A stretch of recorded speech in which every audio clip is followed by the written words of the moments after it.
Halo, balik lagi di channel Kode 187, channel yang bakal ngajak kalian nyelami sisi tergelap dari sebuah peristiwa. Kali ini kita bakal membongkar sebuah kasus yang benar-benar bikin kita geleng-geleng kepala. Sebuah rencana pembunuhan yang disusun di tempat yang gak pernah kita duga, yaitu di sebuah warung pecel lele. Ini bukan sekedar cerita pembunuhan biasa, ini adalah sebuah pengkhianatan dari seorang kepala keluarga, yaitu pengkhianatan terhadap istri dan anak kandungnya sendiri. Siapin mental kalian karena kita akan telusuri detik-detik mengerikan di malam kejadian itu. Sebelum lanjut, posisikan diri kalian ke tempat ternyaman. Siapkan camilan dan minuman untuk menemani kalian dalam menyimak video ini. Cerita ini dimulai pada malam hari kemerdekaan Indonesia, yaitu pada hari Selasa 17 Agustus 2021. Di sebuah rumah di Kampung Ciseti, Subang, suasana terlihat adem ayem. Sekitar jam 8 malam, Ibu Tuti Suhartini dan putrinya yang bernama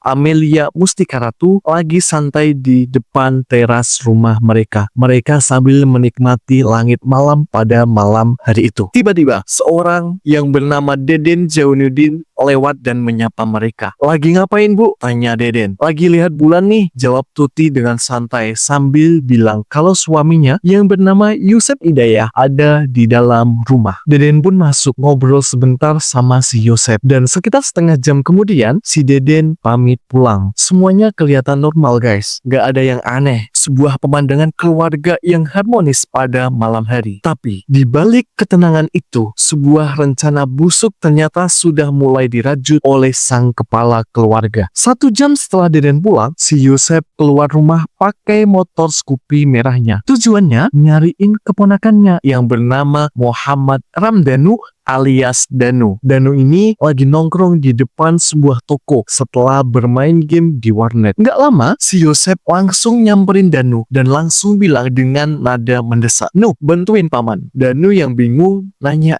"Bantuan naon?" Tetapi si Yosep nggak menjawab nih teman-teman. Dia malah langsung tancap gas, putar balik dan ngelonyor pergi ke arah rumahnya lagi, ninggalin Danu yang penuh dengan kebingungan. Aneh banget kan? Ngajak minta tolong tapi nggak bilang apa-apa. Danu yang penasaran akhirnya ngikutin arah perginya si Yosep. Tetapi Danu ini ngeliat motor Scoopy yang dikendarai oleh pamannya si Yosep ini terparkir di sebuah warung pecel lele. Danu pun kemudian nyamperin pamannya ke dalam. Dan disinilah di tengah aroma sambal dan lele goreng, motif sebenarnya mulai terungkap. Kemudian Danu nanya lagi, "Paman, mau dibantu apa?" Si Yosep kemudian curhat. Dia ngeluh kalau sekarang dia lagi nggak punya uang. Dia ngeluh kalau kemana-mana nggak punya duit dan merasa kesal. Sampai akhirnya keluar kalimat yang jadi kunci dari semua tragedi ini. "Paman mau ngasih pelajaran ke Bibi dan Amel." Danu kaget, "Pelajaran apa paman?" Tapi si Yosep nggak jawab. Dia malah langsung ngajak Danu buat ngebantuin dia ngasih pelajaran itu. Selama 30 menit di warung pecel lele itu, mereka berdua ngebahas rencana jahat itu. Si Yosep ngasih Danu tugas-tugas spesifik. "Nanti Danu tolong ambilkan golok. Nanti Danu jaga rumah dari luar saja ya. Motornya nanti parkir di kebun. Terus tunggu instruksi dari paman saja." Coba bayangin guys, rencana pembunuhan istri dan anak kandung disusun sambil makan pecel lele. Gila kan? Sekitar jam 21.40 malam setelah makan, mereka berdua berangkat ke TKP.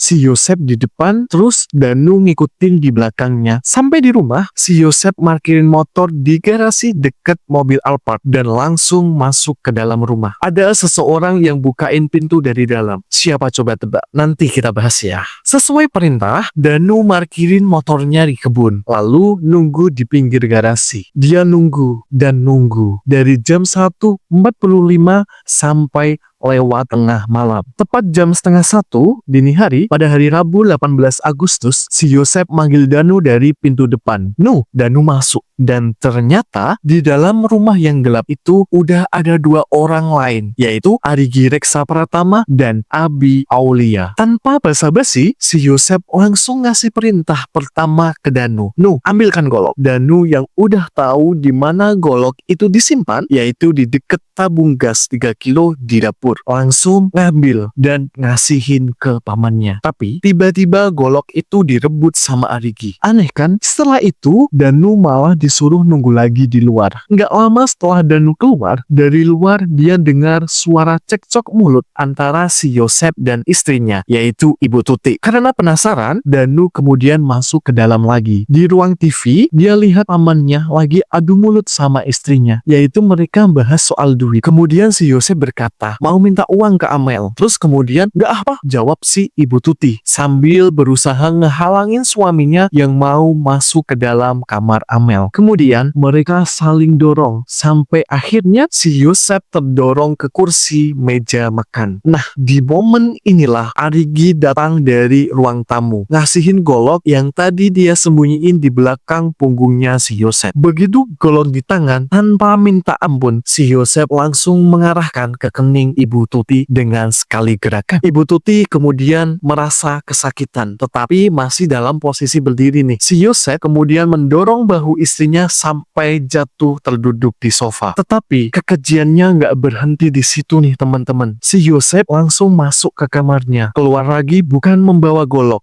tetapi sebuah stick golf. Dia langsung memukulkan stick golf itu dengan kedua tangannya ke kepala Ibu Tuti yang sudah tidak berdaya lagi. Setelah itu, dia nyerahin stick golf itu kepada Danu. Pukul lu, perintah si Yosep. Danu yang ketakutan kemudian nurut perintahnya. Dia mukul bibir si Ibu Tuti ini pakai stick golf sampai terdengar bunyi krek. Nggak cukup, Arigi yang udah megang golok lagi ikut membacok kening Ibu Tuti untuk kedua kalinya. Benar-benar brutal dan tanpa hati nurani. Setelah menghabisi nyawa istrinya, si Yosep bersama Arigi dan Abi masuk ke kamar Amel. Kemudian Danu ikut menyusul di belakang mereka. Mereka melihat Amel lagi tidur pulas di kasurnya dengan handsfree masih terpasang di telinganya. Dia sama sekali nggak sadar kalau ibunya baru saja dibunuh dengan keji di luar kamar. Kemudian Danu naik ke kasur, megang pergelangan tangan dan bahu Amel. Arigi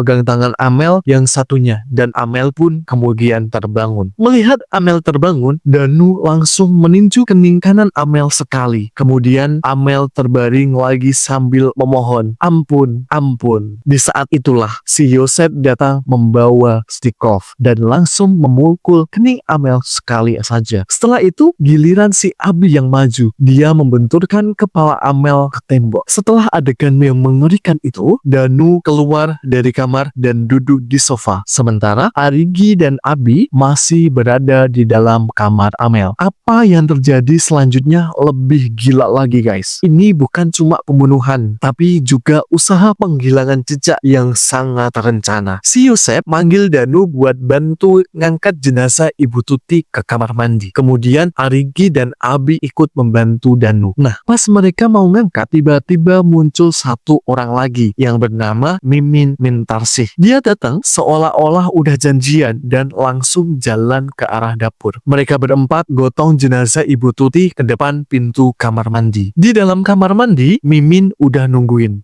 Dari situlah Mimin mulai membersihkan tubuh korban dengan air bak kamar mandi. Bahkan sampai melepas pakaian yang dikenakan oleh korban dengan tujuan buat menghilangin jejak kekejaman mereka. Setelah itu, si Yosep masuk lagi ke kamar Amel, ngebopong sendiri jenazah anaknya dan diletakkan di dekat jenazah ibunya. Sementara itu, Arigi dan Abi sibuk mengacak-acak kamar Amel, seolah-olah ini adalah kasus perampokan. Puncaknya adalah saat mereka memindahkan kedua jenazah ke dalam mobil Alphard. Mereka menggotong jenazah Ibu Tuti lewat pintu samping, dimasukkan ke dalam bagasi. Lalu si Yosep ngebopong jenazah Amel dan menumpuknya di atas jenazah ibunya. Coba bisa kalian bayangin betapa dinginnya orang ini ya. Kemudian sekitar jam 6:30 pagi, setelah semua jenazah ada di dalam mobil, si Yosep nyuruh Danu buat ngebersihin semua bercak yang ada di lantai rumah. Danu membersihkannya memakai ember dan gayung. Danu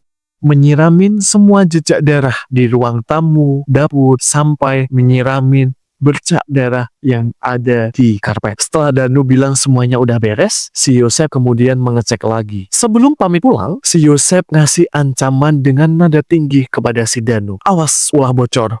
yang artinya awas jangan sampai bocor. Danu pun kemudian pulang dengan penuh rasa ketakutan. Apalagi yang dilakukan si Yosef setelah itu? Dia memulai aktingnya. Dia datang ke rumah ibunya Danu. Dia mulai aktingnya. Dia datang ke rumah ibunya Danu, pura-pura panik dan bilang seolah-olah di rumahnya baru aja terjadi perampokan dan pembunuhan. Dia bahkan pergi ke Polsek Jalan Cagak buat bikin laporan polisi. Pas polisi datang ke TKP dan warga udah rame, dia berakting seolah-olah baru tahu istri dan anaknya jadi korban pembunuhan. Sungguh sandiwara yang luar biasa. Sebuah rencana yang disusun di warung pecel lele, dieksekusi dengan bantuan 4 orang lainnya, dan ditutup dengan sandiwara seorang suami yang berduka. Motifnya diduga kuat karena masalah uang, karena merasa dijatah oleh istri dan anaknya sendiri. Keadilan mungkin berjalan lambat, tetapi kebenaran gak akan pernah bisa disembunyikan selamanya. Kisah ini jadi pengingat betapa gelapnya hati manusia saat sudah dikuasai oleh amarah dan keserakahan. Gimana menurut kalian guys? Apa yang ada di pikiran si Yosef saat merencanakan semua ini? Tulis pendapat kalian di kolom komentar. Cerita pada video ini memang sudah selesai, tapi coba tengok di sekelilingmu. Siapa tahu cerita baru justru akan dimulai. Jangan lupa kunci pintu dan jendela kalian. Sampai jumpa di kasus berikutnya.